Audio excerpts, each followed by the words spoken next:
concurrents peuvent espérer une bonne performance sur ce 54e rallye du Mont-Blanc. 4e épreuve du championnat de France, donc Super 1600. Et à mes côtés pour vous commenter cette épreuve, Franck Verpanken. Franck, bonjour. Bonjour Patrice, bonjour à tous. Et vous l'avez dit, c'est la rentrée des classes aujourd'hui pour le championnat de France Super 1600. On a hâte de voir un peu qui a fait des progrès, qui a peut-être un peu stagné au niveau des réglages et de la progression des voitures, avec quasiment tous les protagonistes pour le titre présents aujourd'hui, hormis finalement Serge Jordan. Oui, Jordan forfait sur ce rallye du Mont-Blanc, on en reparlera un petit peu plus tard. En tout cas, un qui a beaucoup travaillé, c'est Cédric Robert. On a remporté l'Euroerg, on a eu la victoire dans la classe A6 lors du rallye de Deutschland en championnat du monde, devant toutes les Super 1600. Encore une fois, on a prouvé que la 206 était très fiable, on a eu zéro souci et je suis très content. Et bon, maintenant nous voici au rallye du Mont-Blanc. Et bon, j'ai un gros rhume, je dirais, donc une petite fatigue, mais on verra bien. Je pense que la course va me réveiller. Ouais. Tous les tracés me conviennent, je les pentales qui viennent et je suis très heureux de le faire et d'être là, donc maximum attaque, on verra bien. Moi j'ai pas de soucis, je me pose pas de questions, je crois qu'il faut pas s'imposer, il faut mesurer tout ce qu'on fait bien sûr, mais il faut y aller d'abord pour se faire plaisir et ensuite pour faire le meilleur résultat possible. Merci. Et autre vise un bon résultat, c'est le leader du championnat, Brice Tirabassi. C'est un tracé qui, on ne dira pas qu'il me convient, mais que j'affectionne pas spécialement.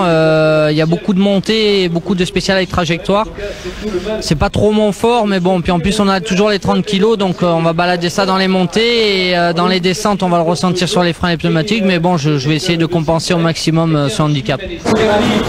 Voilà, Tirabassi qui nous parlait de puissance moteur, et c'est vrai qu'il va en falloir de la puissance pour grimper toutes ces spéciales et surtout ces cols en Savoie. Et puis il faudra dans les descentes bien sûr de très bons freins et surtout un gros cœur.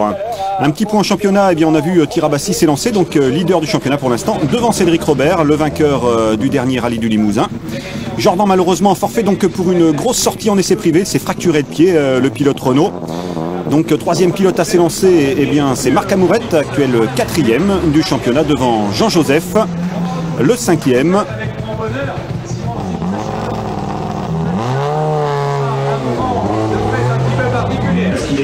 Et puis il ne faut pas oublier l'effort Puma et notamment Patrick Bernardi, donc sur cette Puma Super 1600, actuel 6e du championnat. Nous sommes dans les premières spéciales de cette 4e manche Côte d'Arbros, 9 km 18. Et Brice Tirabassi qui prend le départ. Tirabassi qui, rappelons-le, à 30 kg de l'Est, et ce qui n'est évidemment jamais évident. Il va d'ailleurs perdre beaucoup de temps, 1 seconde au kilomètre sur cette spéciale, et il va réaliser seulement le 9e temps de Tirabassi. On passe au tour de Cédric Robert. Cédric qui lui emmène 15 kg de l'Est. Et ça ne va pas l'empêcher de signer le premier scratch de ce rallye du Mont-Blanc. Et d'ailleurs, on va assister à un quartet des 206 sur cette première spéciale avec Robert Enjolras d'Uzossi et le Suisse Cyril Henny.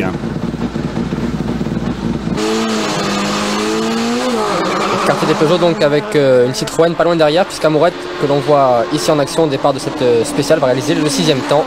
Il est un peu plus rapide que son coéquipier, mais malgré tout plus de 6 secondes d'écart par rapport à Robert.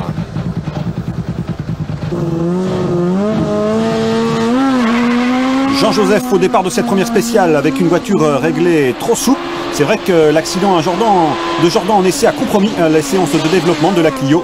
Jean-Joseph ne signe que le 5e temps derrière le quartet de 206. Donc Bernardi sur la Puma Super 1600.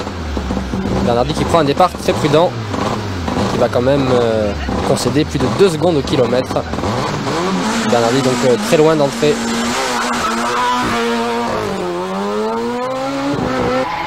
Il est vrai que chez Ford on pense déjà à l'avenir et notamment à la future Ford Fiesta. Vous avez pu entendre la Puma au rupteur. C'est vrai qu'on a monté une boîte très courte pour ce rallye du Mont-Blanc sur les Puma 1600. Et on retrouve le coéquipier de Bernardi, Patrick Magot, qui lui va mieux tirer son épingle du jeu puisqu'il est plus rapide de 10 secondes par rapport à Bernardi. Ça va un peu mieux pour Patrick Magot. Autre 206, c'est le coéquipier de Robert. Superbe chrono, à l'image donc de Cédric Robert. 3e temps pour Dussossi à un peu plus de 2 secondes. Et on retrouve au départ Jean-François Béringuet qui n'est pas un spécialiste du Mont Blanc, il n'apprécie pas spécialement le tracé du rallye. Et il s'en sort malgré tout pas mal avec un 8e temps dans cette première spéciale. C'est vrai que beaucoup de pilotes découvrent ce rallye ou à peu de choses près pour une deuxième année. Beaucoup de pilotes n'ont disputé qu'une seule fois, à l'image donc de Jean-François Béringuet il y a plusieurs années. En tout cas maintenant nous sommes dans la spéciale de Morillon, 9 km et un nouveau paramètre rentre en jeu dans ce rallye Mont Blanc, c'est la pluie. Tirabassi lui s'était lancé sur le sec, il va signer un deuxième temps, il est deuxième au général. Et un autre pilote qui va bénéficier d'une route à peu près sèche, c'est Cédric Robert. Cédric Robert qui va signer un deuxième scratch. Cédric Robert qui s'affirme comme un des prétendants à la victoire d'entrée dans ce rallye. Peut-être l'homme à battre sur ce week-end alpin. On retrouve Marc Amourette qui n'a pas trouvé les réglages totalement satisfaisants pour sa voiture. Et il perd dans cette deuxième spéciale 9 secondes par rapport à Cédric Robert. 75. Et le plus malchanceux malheureusement pour cette spéciale numéro 2, c'est Jean-Joseph à bord de la Clio, puisque lui va s'élancer totalement sur la pluie. Et il va donc perdre quelques secondes sur cette spéciale numéro 2. 80 pas corde, ouvre à fond ciel. Pour gauche 85 gravier. Pour gauche frein étroit léger gravier. Jean-Jo qui va limiter les dégâts en signant donc le troisième temps, un peu plus d'1 seconde.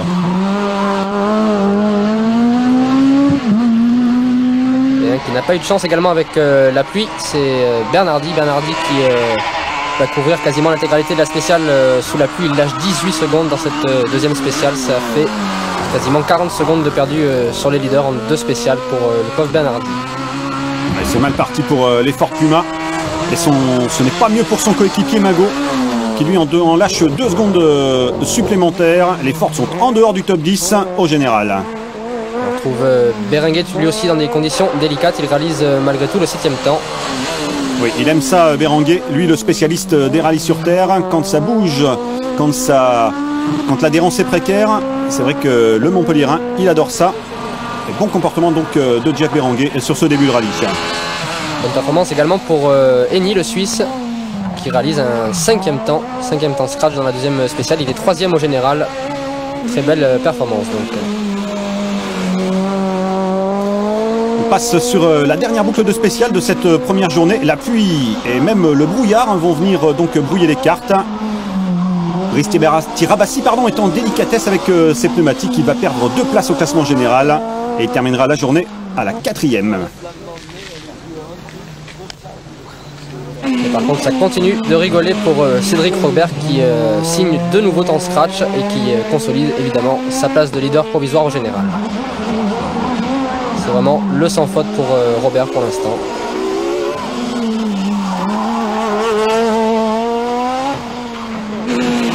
Et la pluie qui ne désavantage pas tout le monde. La pluie donne des ailes à Marc Amourette qui manque le scratch d'Anjou Verte pour 1 seconde 6. Le pilote Citroën est à la lutte pour la 2e place au général avec Simon Jean-Joseph qui a changé ses réglages à l'assistance de Samoins.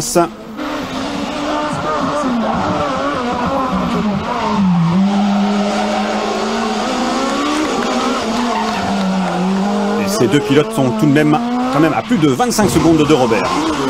Et beaucoup de problèmes par contre pour les Ford, comme au rallye du Limousin, les 2 Ford Puma qui sont très loin des leaders, malgré tous les abandons très prématurés de Doenlen, Dussossi, Enjolras qui permettent à Mago d'être 6e au classement général provisoire. Les chaudes luttes également au niveau des pilotes privés entre Mercier, Véricel et Béringuet. On a vu Véricel et malheureusement pour Béringuet va aller à la faute, il va faire les frais de cette lutte intense entre pilotes privés. Il va perdre 14 minutes dans une sortie de route dans la spéciale 4. Parc d'assistance de Morzine en fin de première journée. Il va y avoir beaucoup de travail chez Citroën pour remonter sur les cousines 206. On monte, on descend, donc dans les 2 cas on ressent le lest. Si tu veux, au Limousin on le ressentait moins parce que c'était beaucoup plus à plat, beaucoup plus vallonné.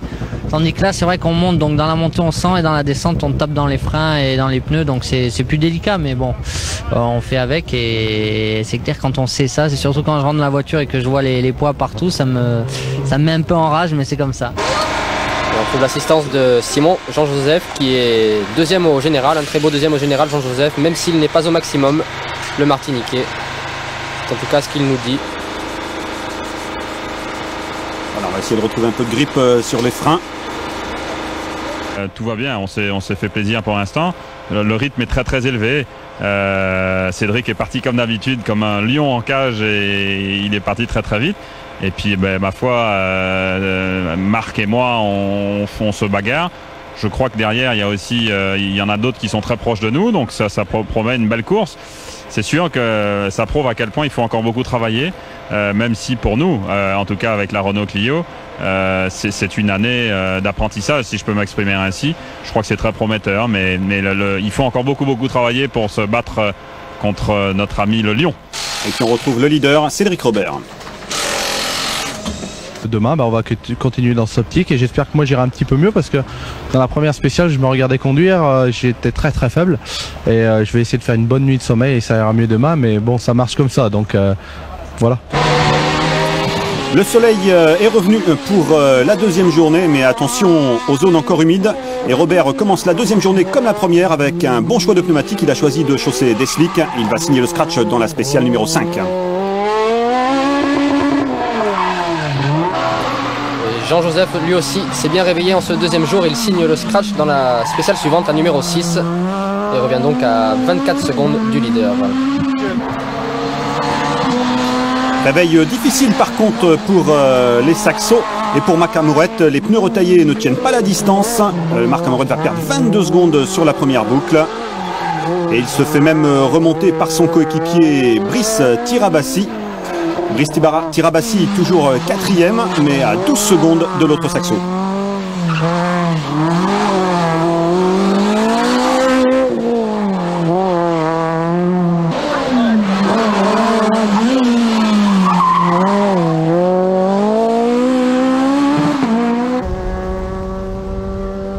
Et un petit mot de Patrick Magot et de sa Ford. Magot assez mécontent de sa prestation et de son pilotage notamment. Il perd 2 places au général, il se fait passer par Bernardi et par les meilleurs privés.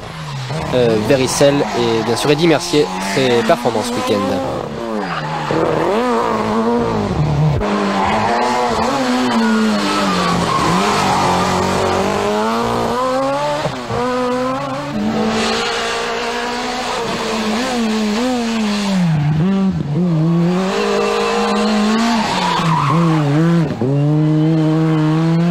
Passage de Mercier dans ses épingles.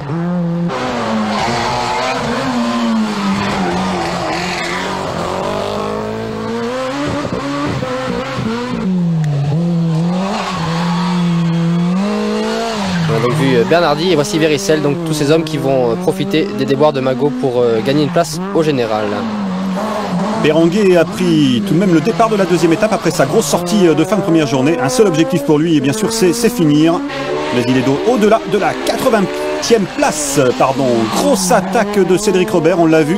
Pourtant il rencontre un petit problème de frein à l'abord de la plus longue spéciale du rallye. Bizane, plus de 26 km, mais il va signer quand même sa 6e victoire.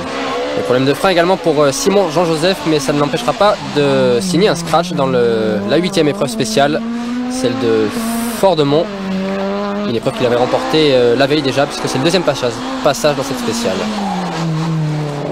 Petit souci température moteur pour Marc Amourette sur la Saxo. Marc qui va lâcher prise sur les leaders. Tout comme Tirabassi en proie à une usure excessive de ses pneumatiques. Les Saxos sont maintenant à plus d'1 minute au classement général.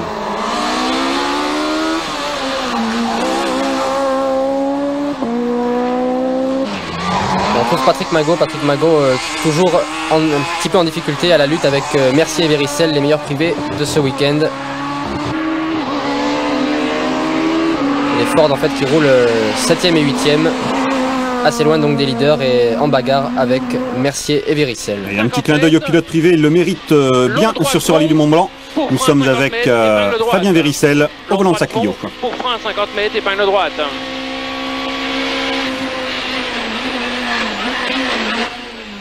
Sur long double gauche fond. On perd du temps là. Ouais, long double gauche fond. 75 mètres. Très long gauche fond trajectoire. Très long gauche fond trajectoire. Sur droite 3 fonds. Sur droite 3 fonds. Sur gauche fond. 150 mètres. Gauche fond court. En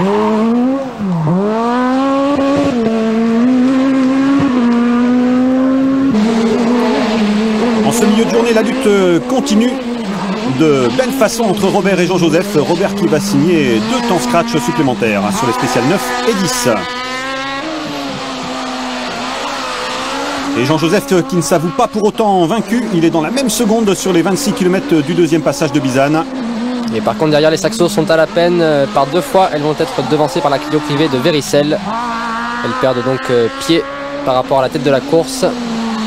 Même si Brice Tirabassi tente de faire de la résistance en signant un excellent chrono à seulement 3 secondes de Robert dans la spéciale d'Arèche.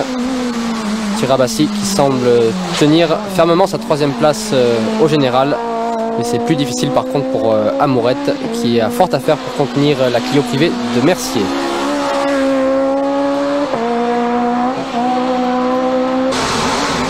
Le calvaire continue pour les Fortuna avec maintenant un abandon de Bernardi et Superbe Moteur. Et Mago va rester seul en lice maintenant pour défendre l'honneur des Ford.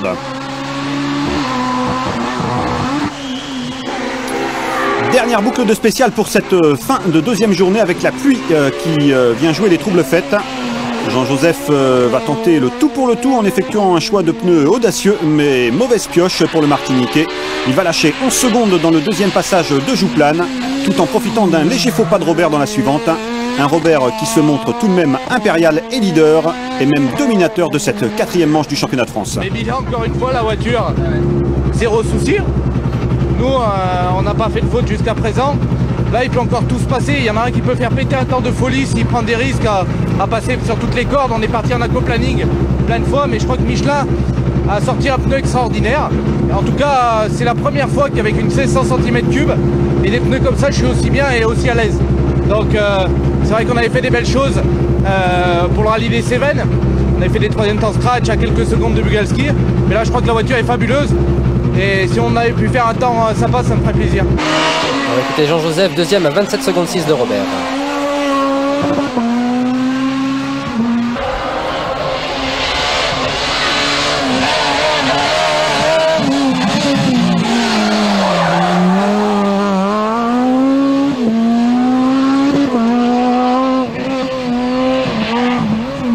On a tenté un coup, ça n'a pas marché. Pas assez retaillé. Non, je suis parti en mixte, en TA à l'avant, pensant que ce serait sec. Mais j'ai pris la pluie, impossible. On a failli s'y mettre une paire de fois. Impossible. Mais bon, je veux dire, il fallait tenter, hein. Je veux dire, ça aurait pu passer. C'est dommage. Mais c'était sympa quand même. On a tenté. C'est ça le jeu. Les Saxos sont un peu plus loin et notamment Marc Amourette, 4e pour l'instant au classement général à un peu plus de 2 minutes, 2 minutes 16 exactement.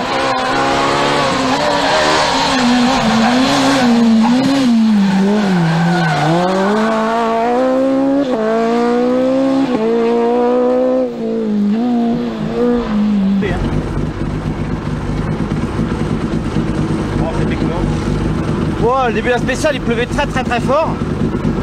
Je me suis un peu méfié avec les coulées d'eau parce que bon c'est pas facile et après on a pris un bon rythme avec la voiture, ça tenait bien, on a bien roulé et sur la fin bon c'était on a plus les pneus qui vont bien donc c'était un peu fin à la descente sur le sec mais bon on a roulé assez prudent quand même.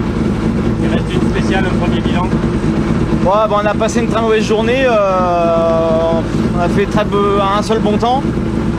Donc bon, a priori la voiture a trouvé un bon équilibre et bon, on verra demain maintenant. Voilà, comme l'expliquait Marc, en fait, le principal souci de ces Saxos, c'est l'usure prématurée des pneumatiques. Il va falloir travailler pour la dernière étape. Brice Tirabassi occupe, lui, la 3e place du général à 1,51.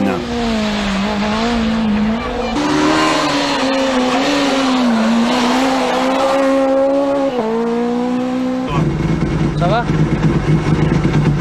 On a eu du mal à trouver des réglages et puis bon bah sinon je suis assez satisfait de la journée. Ouais.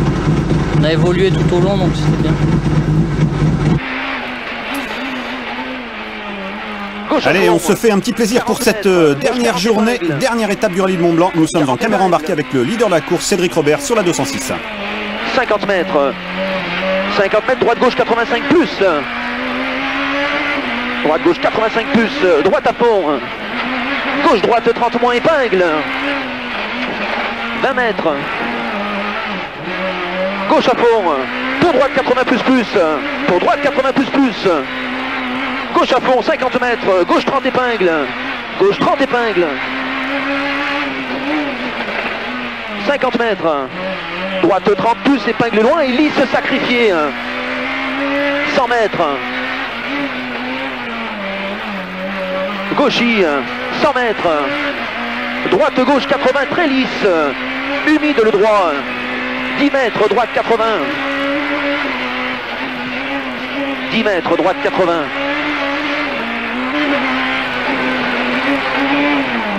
Et 100 mètres. 100 mètres, gauche, 90, plus, tôt vite. Sur droite à fond. Sur droite à fond, 70 mètres. 70 mètres, droite à fond. Sur gauche à fond, referme de suite 85, referme de suite 85. 50 mètres, gauche 85, pour attention, droite 30 glissant, attention. 20 mètres. 20 mètres, droite gauche à fond. 50 mètres, droite 110 plus. Droite 110 plus, 200 mètres. 200 mètres, droite 115, piège, attention, droite 115, piège. 20 mètres, droite à fond. Sur gauche 120 plus tôt, 70 mètres, droite gauche 80 milieu. Droite gauche 80 milieu, 70 mètres. 70 mètres, gauche à fond. Pour droite 90, tôt court. Pour droite 90, tôt court.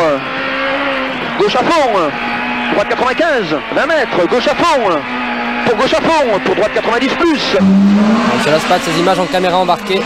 Et on retrouve Simon Jean-Joseph qui ne semble pas vouloir ou ne pas pouvoir en tout cas aller chercher Robert à la régulière. Une deuxième place finale de toute façon lui permettrait de bien revenir au championnat. Et Simon donc qui se contente apparemment de cette deuxième place. Chez Citroën, il semble enfin qu'on ait trouvé les bons réglages. Marc Amourette loupe le scratch de la spéciale numéro 13 pour seulement 4 dixièmes. Des saxos qui n'ont jamais été si pris en performance de la 206 et de la Clio depuis les débuts du rallye.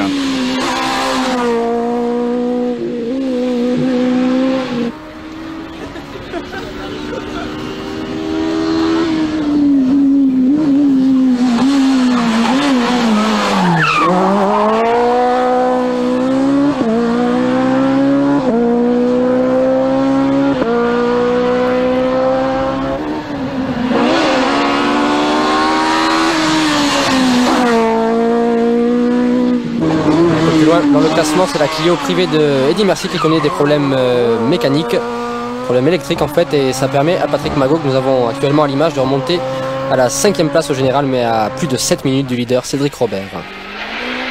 Et grave à gauche pour de 40 épingles.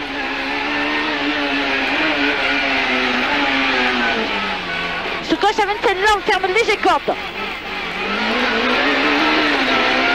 Faible sortie. Pour 40 mètres. Attention, coulée, frein avant droite, gravier pour épingle gauche, serré.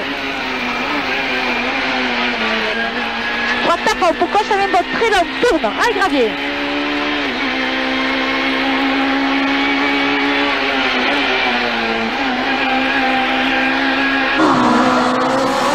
Aucune modification au classement n'interviendra sur la dernière boucle de spécial. Amourette termine à une 4e place finale, comme au rallye du Limousin. Son coéquipier Tirabassi le précède, ce qui permet à Citroën de garder la tête au classement des constructeurs. Meilleur résultat cette année pour le Martiniquais Simon Jean-Joseph et vainqueur de cette épreuve en 98 sur Subaru. Le forfait de Jordan a fait cruellement défaut, mais les Clio progressent à grands pas. Et une nouvelle fois, c'est Robert qui monte sur la plus haute marche du podium. Limousin, Rouergue en championnat asphalte, Super 1600 en Allemagne et maintenant Mont-Blanc, carton plein pour le Stéphanois. Autant du côté de la mécanique de la voiture, de la performance, que de notre côté. On a fait tout juste, on va dire, pour ce week-end, et je suis très content de gagner le Rouergue, le Mont-Blanc, le Limousin dans la même année. Je crois que c'est déjà un bon palmarès pour moi, quoi. Et je vous propose de saluer celui qui l'emporte avec 36 secondes et 2 dixièmes d'avance pour être précis sur le reste de la meute.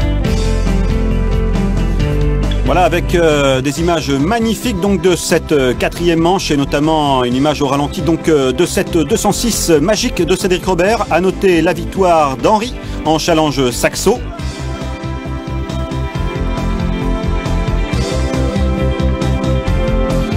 N'oublions pas non plus de citer Brian Bouffier, vainqueur du volant 206. Et puis au championnat, Jean-Joseph donc remonte grâce à cette belle deuxième place. Il remonte 3e au classement du championnat ex aequo avec Marc Amourette.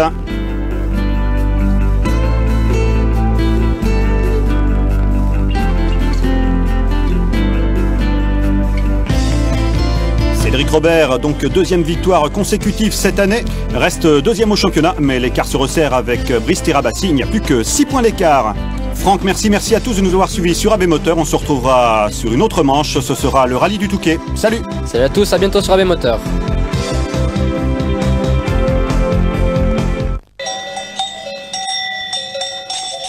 Bienvenue à Morzine pour le 54e rallye du Mont-Blanc, théâtre de la 3e manche du volant Peugeot 206. Sur un parcours fait de routes de montagne, les pilotes devront privilégier autant la performance que la régularité. À l'écoute des concurrents, Peugeot Sport leur propose gratuitement une série de modifications visant à améliorer le comportement de la voiture, que nous détaille Michel Buisson, responsable technique de la formule. On a modifié les barres anti-roulis avant et arrière, et les butées aussi d'amortisseurs avant ont été modifiées suite à une séance d'essai, et donc une évolution, un gain de performance qui devrait être assez intéressant ici. En rallye terre, par contre, les définitions restent inchangées. On reste sur la définition début d'année. La version Cardabel sera identique à l'Auxerrois.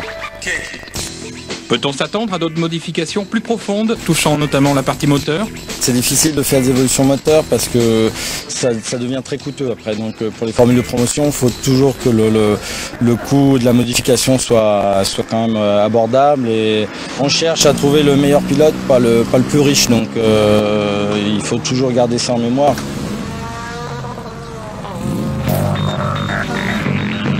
Avec 29 équipages au départ, la bagarre pour la victoire promet d'être belle, malgré l'absence d'Arnaud Augoyard et de Wilfried Vatrin, héros malheureux du début de saison.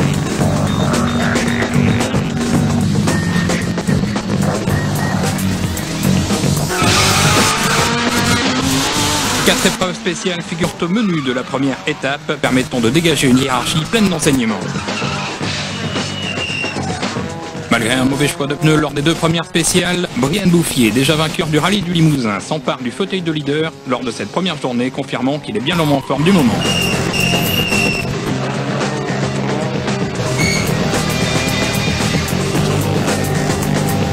Très régulier, Christophe Voirin, même s'il ne signe aucun temps scratch, emmène le groupe de chasse et boucle l'étape en deuxième position.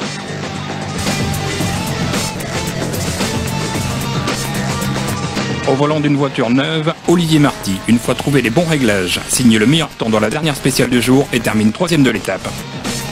Auteur du premier temps scratch, Mathieu Biasion, malgré un tête à queue lui faisant perdre de précieuses secondes, termine l'étape à la 4e place, demeurant au contact du trio de tête.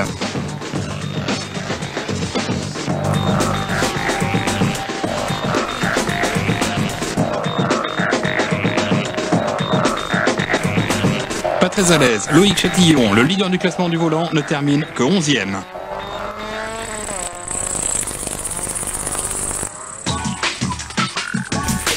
Cinquième, l'Auvergnat Stéphane Brun fait un beau début de course et emmène le deuxième peloton. Les modifications apportées à la 206 XS volant ont visiblement convaincu les pilotes. Les évolutions ont vraiment métamorphosé la voiture, je pourrais dire. Elle est bien mieux en courbe, en inscription de courbe, elle est bien plus agréable à conduire, on la ressent mieux, ils ont fait du bon boulot. C'est un réel plaisir de monter cette année à côté de Brian. Moi j'avais fait le Mont Blanc en 98, donc ça date un peu et on retrouve des routes qui ne changent pas beaucoup. C'est toujours du difficile, des cordes un peu grasses et ça reste très très intéressant et d'être dans une formule de promotion, ça reste extraordinaire. Christophe Voirin, très lucide, analyse son début de course. On a fait un choix de pneumatique qui était assez osé par rapport au revêtement. Et bon, ça a payé parce qu'on a quand même réussi à contenir les assauts de plusieurs concurrents derrière, mais c'est toujours très délicat à rouler. On est sur des portions très humides, très grasses, et la moindre petite faute en pilotage, elle se paye tout de suite. Et la faute, le pilote vosgien va hélas la commettre dans la 8e spéciale où il tape sèchement et se voit contraint à l'abandon. Auteur de 2 temps scratch, Olivier Marty est le grand bénéficiaire du jour puisqu'il s'empare de la 2e place.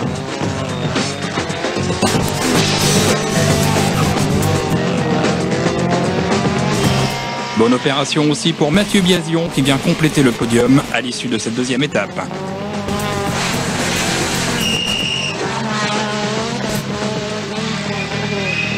Véritable patron de la course, Brian Bouffier signe 6 temps scratch sur 8 possibles et consolide sa place de leader.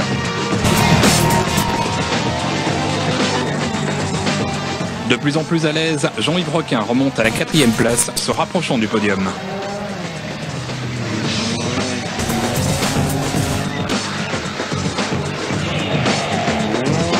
Mieux dans le rythme, Loïc Chatillon ne parvient toujours pas à trouver le petit plus, lui permettant de se mêler à la lutte en tête. Il termine 9e. Au sein de l'équipe Rally Jeune, a signalé le très bon comportement de Frédéric Gallo-Faro, qui occupe une probante 10e place et surtout fait une course exempte d'erreur. La lutte pour la 5e place promet d'être chaude puisqu'on retrouve 3 pilotes groupés en moins de 15 secondes.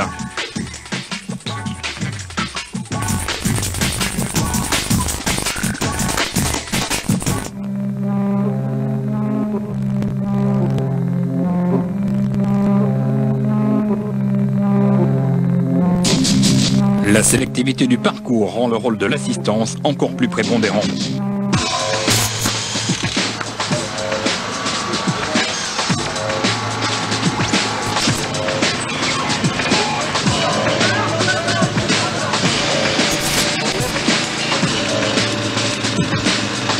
Auteur d'une belle journée, Jean-Yves Requin commence à retrouver le rythme. On a bien trouvé le mode d'emploi sur le sec, maintenant dès que c'est mouillé, j'y arrive pas encore.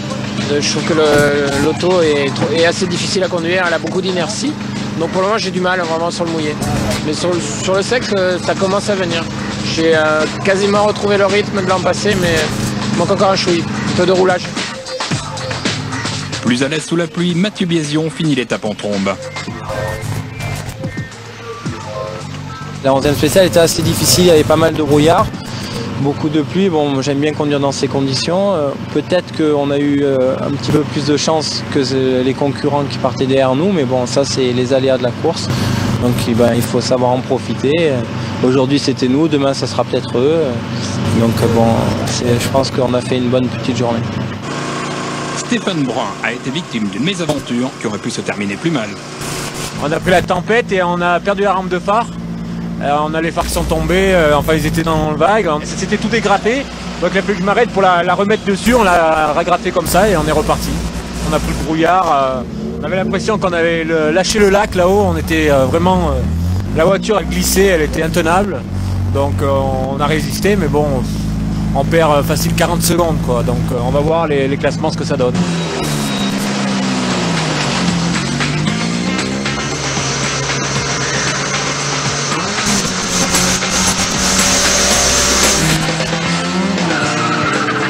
Le dimanche matin, sous le soleil retrouvé, 4 spéciales restent à parcourir.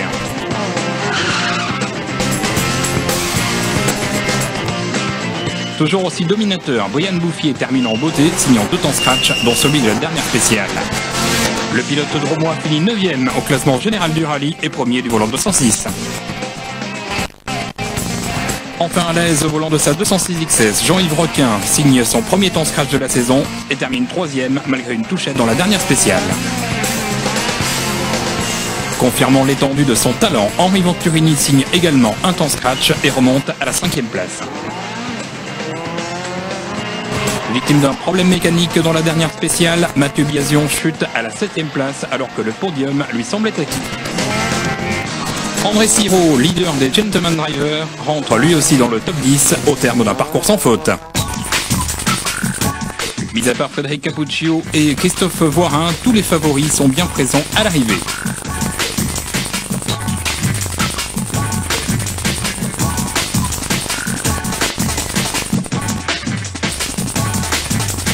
Pour leur première participation, Jean-Philippe Graby, Philippe Vogler et Pascal Allemand inscrivent leur premier point. Après un podium très festif, Brian Bouffier, le vainqueur, nous a confié ses impressions. Ce rallye de Mont Blanc m'a beaucoup apporté. En plus, je me suis régalé ce week-end avec cette Peugeot 206 XS Volant. Ça a été un régal de parcourir les routes du Mont Blanc avec une météo très variée. C'est vraiment un rallye en tout point bénéfique. Du haut de son jeune âge, il est en train de démontrer. À ce stade de la compétition, il est temps de faire un point à mi-saison. C'est un tout jeune qui vient de prendre la tête, Brian Bouffier, 21 ans, un ancien rallye jeune, très prometteur très certainement, qui est en passe de gagner aussi la Coupe sans Cister.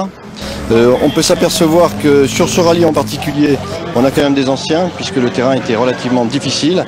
Deuxième Marty, troisième Requin, quatrième Brun.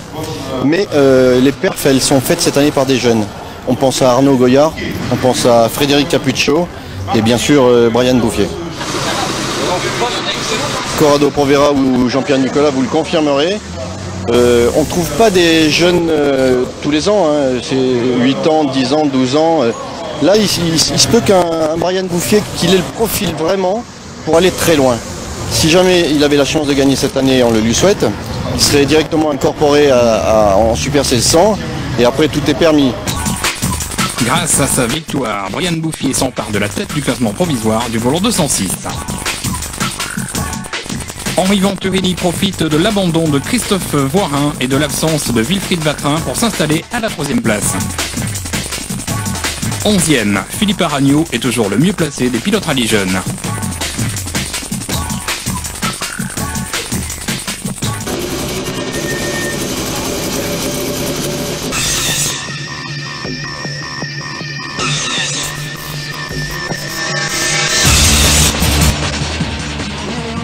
Fortune diverse pour les pilotes Peugeot Sport sur ce 54e rallye Mont Blanc-Morzine.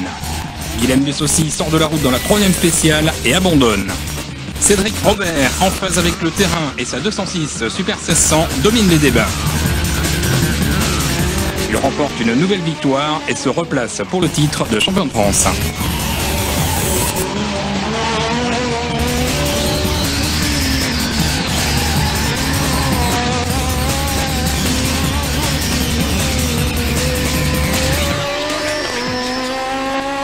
Et je vous propose de saluer celui qui l'emporte avec 36 secondes et 2 dixièmes d'avance pour être... C'est vrai que gagner dans la même année le Limousin, le Rouergue, le Mont Blanc, je crois que ça me fait chaud au cœur.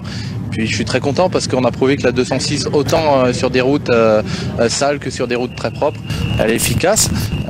Je crois que toute l'équipe de chez LAD et puis toute l'équipe Peugeot Sport a durement travaillé durant cet hiver et puis encore maintenant. Et c'est une juste récompense.